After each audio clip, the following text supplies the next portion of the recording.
ಸ್ನೇಹಿತರೆ, ಎಲ್ರಿಗೂ ನಮಸ್ಕಾರ. ಕರ್ನಾಟಕ ರಾಷ್ಟ್ರ ಸಮಿತಿ ಪಕ್ಷದ ರಾಜ್ಯ ಯುವ ಘಟಕದ ಉಪಾಧ್ಯಕ್ಷೆ. ಸ್ನೇಹಿತರೆ, ಇನ್ನೇನು ಲೋಕಸಭಾ ಚುನಾವಣೆಯು ಹತ್ರ ಬರ್ತಾ ಇದೆ ಹಾಗೂ 2 ಹಂತದಲ್ಲಿ ಚುನಾವಣೆಯೂ ಸಹ ಆಗ್ತಾ ಇದೆ.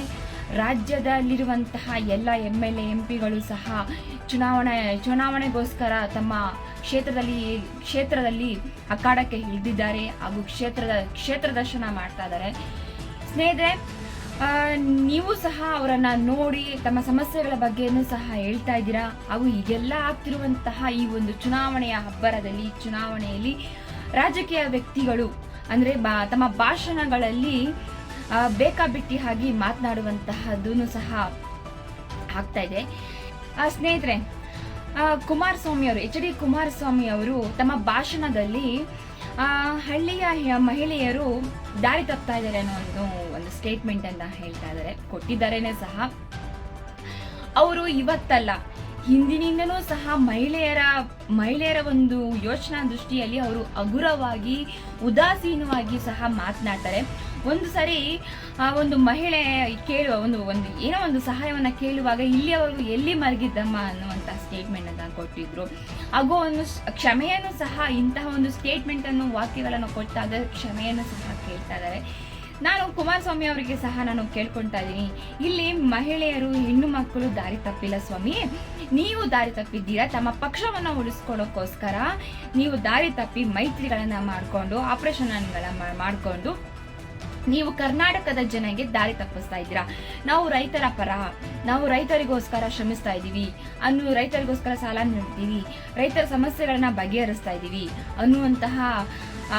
ಅನ್ನುವಂತಹ ಉದ್ದೇಶಗಳಿಂದ ನೀವು ಬರ್ತಾ ಇದ್ದೀರಾ ಕರ್ನಾಟಕದಲ್ಲಿ ಹೊರತು ರೈತರು ನೀವು ಕೊಟ್ಟುವಂತಹ ನಿಮ್ಮ ಉದ್ದೇಶಗಳಲ್ಲಿ, ನಿಮ್ಮ ಒಂದು ದಾರಿಯ ನಡೆಯಲ್ಲಿ ಇಲ್ಲಿಯವರೆಗೂ ರೈತರು ಆತ್ಮಹತ್ಯೆನ ಮಾಡ್ಕೋಬಾರ್ದಾಗಿತ್ತು. ಆದ್ರೆ ನೀವ್ ನೋಡಿ, ವರ್ಷದಲ್ಲಿ ಎಷ್ಟು ರೈತರು ಆತ್ಮಹತ್ಯೆನ ಮಾಡ್ಕೊಳ್ತಾ ಇದ್ದಾರೆ.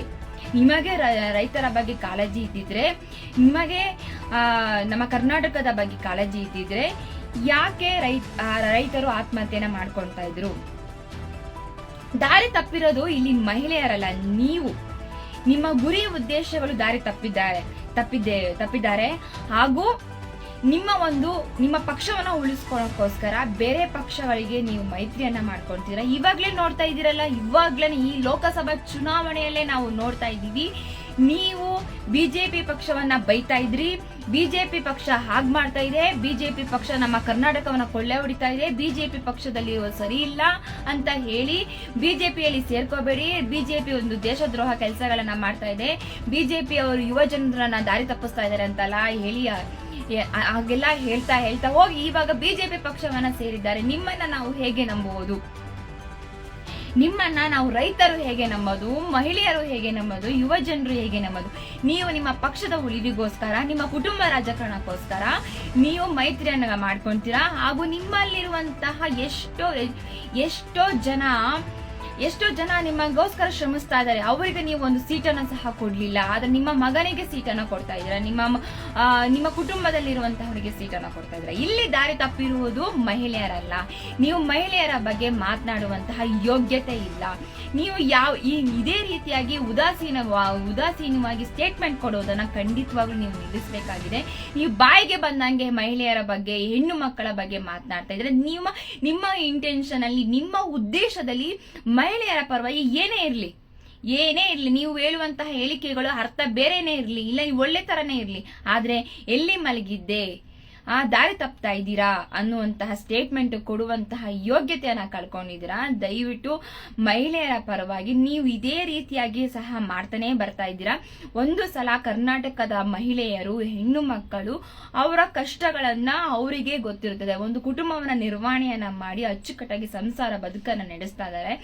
ಅಲ್ಲಿ 2,000 ರೂಪಾಯಿ ನೋಡಿ, 2,000 ರೂಪಾಯಿ ಅನ್ನೋದು ಕಾಂಗ್ರೆಸ್ ಪಕ್ಷದವರು ಮಾಡಿರುವಂತಹ ಯೋಜನೆ ಆದರೂ ಸಹ ಅದರಲ್ಲಿ ಅವರು ತಿಂತಾ ಇದಾರೋ ಏನೋ ಮಾಡ್ತಿದ್ದಾರೆ. ನಾನು ಒಟ್ಟಾರೆಯಾಗಿ ಹೇಳ್ತಾ ಇದ್ದೀನಿ, ಈ ಕಾಂಗ್ರೆಸ್, ಬಿಜೆಪಿ ಮತ್ತು JDS ಪಕ್ಷಗಳು ಇದ್ದಾರಲ್ಲ, ಮಹಿಳೆಯರನ್ನ ಏನ್ ತಿಳ್ಕೊಂಡಿದ್ದಾರೆ ಗೊತ್ತಿಲ್ಲ. ಅವರಿಗೆ ಬಾಯಿಗೆ ಬಂದಂಗೆ ಸ್ಟೇಟ್ಮೆಂಟ್ಗಳನ್ನ ಕೊಡುವಂಥದ್ದು, ಕ್ಷಮೆಯನ್ನ ಕೇಳುವಂಥದ್ದು ಇದೇ ಆಗೋಗಿದೆ ವಿನಃ ಮಹಿಳೆಯರು ಒಂದು ಗೌರವವಾಗಿ ಬದುಕ್ತಾ ಇದ್ದಾರೆ. ನಾವು ಮತವನ್ನ ಹಾಕ್ದಲೆ ನೀವ್ ಹೇಗ್ ಸ್ವಾಮಿ ಗೆಲ್ತೀರಾ? ಆ ಮತವನ್ನ ಹಾಕಿ ನೀವೇ ಗೆಲ್ತೀರಾ?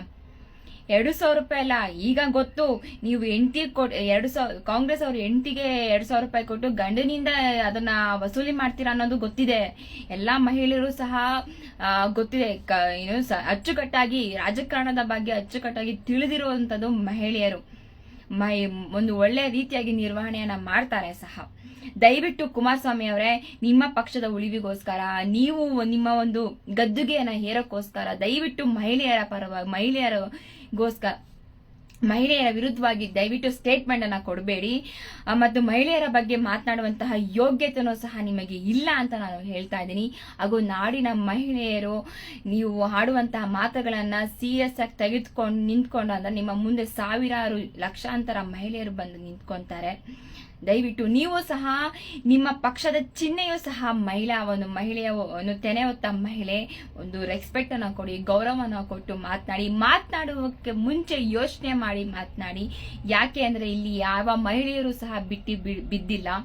ದಯವಿಟ್ಟು ಹಾಗೆ ಈ ಒಂದು ಸ್ಟೇಟ್ಮೆಂಟ್ಗೋಸ್ಕರ ಎಲ್ಲಾ ಪಕ್ಷದವರು ಸಹ ರಿಯಾಕ್ಟ್ ಮಾಡ್ತಾ ಇದ್ದಾರೆ. ಹೌದು, ಒಳ್ಳೆಯ ವಿಚಾರವಾಗಿ ಅದು ಅಂದ್ರೆ ಈ ಒಂದು ಸಮಯದಲ್ಲಿ ನೀವು ಮಹಿಳೆಯರು ದಾರಿ ತಪ್ಪಿದ್ದಾರೆ ಅಂತ ಹೇಳ್ಬಿಟ್ಟಿದ್ದೀರಾ. ಆದ್ರೆ ಮಹಿಳಾ ಸಚಿವರು ಸಹ ರಿಯಾಕ್ಟ್ ಮಾಡಿದ್ದಾರೆ. ಸರಿಯಾಗಿರುವಂತಹ ಅದರ ಅರ್ಥವನ್ನ ತಿಳಿಸಿ ಅಂತ ಹೇಳಿದ್ದಾರೆ. ಅಲ್ಲ, ಲಕ್ಷ್ಮೀ ಹೆಬ್ಬಾಳ್ಕರ್ ಅವರು ಸಾಕಷ್ಟು ಹೆಣ್ಣು ಮಕ್ಕಳ ಮೇಲೆ ದೌರ್ಜನ್ಯ ನಡೀತಾ ಇರುತ್ತೆ. ಆ ವಿಚಾರವಾಗಿ ಸಹ ಒಂದು ದಿವಸನೂ ಸಹ ಬಂದು ನೀವು ಪತ್ರಿಕಾಗೋಷ್ಠಿಗಳನ್ನ ಮಾಡಲಿಲ್ಲ. ಈ ಒಂದು ರಾಜಕೀಯಕ್ಕೋಸ್ಕರ ಈ ಒಂದು ಸ್ಟೇಟ್ಮೆಂಟ್ ಅನ್ನು ಉಪಯೋಗಿಸಿಕೊಂಡು ಸಾಕಷ್ಟು ಜನ ಮಾತಾಡ್ತಿದ್ದಾರೆ. ದಯವಿಟ್ಟು ಈ ಬರುವಂತಹ ನಾನು ಕುಮಾರಸ್ವಾಮಿ ಅವ್ರಿಗೆ ಹೇಳ್ತಾ ಇದ್ದೀನಿ, ದಯವಿಟ್ಟು ಮಹಿಳೆಯರ ಬಗ್ಗೆ ಮಾತನಾಡುವಾಗ ಎಚ್ಚರಿಕೆಯಿಂದ ಮಾತನಾಡಿ ಅಂತ ನಾನು ಕೇಳ್ಕೊಳ್ತಾ ಇದ್ದೀನಿ. ನಾಡಿನ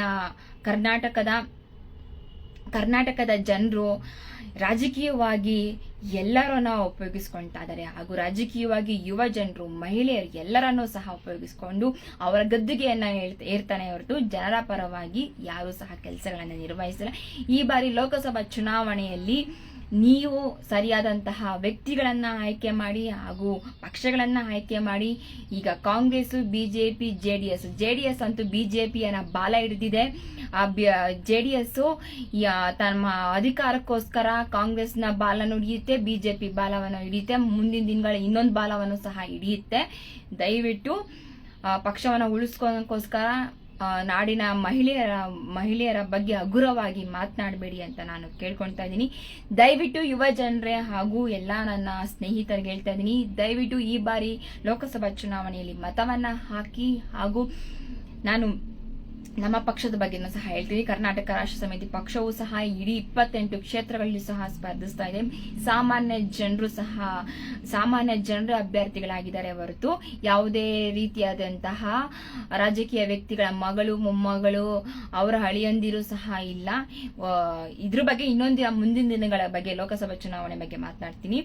ದಯವಿಟ್ಟು ಕುಮಾರಸ್ವಾಮಿ ಅವರೇ, ನಿಮ್ಮ ಮಾತಿಗೆ ಲಗಾಮ್ ಹಾಕಿ ಮಹಿಳೆಯರ ಬಗ್ಗೆ ಮಾತನಾಡಬೇಕು ಅಂದ್ರೆ ಹುಷಾರಾಗಿ ಮಾತನಾಡಿ. ನಮಸ್ಕಾರ.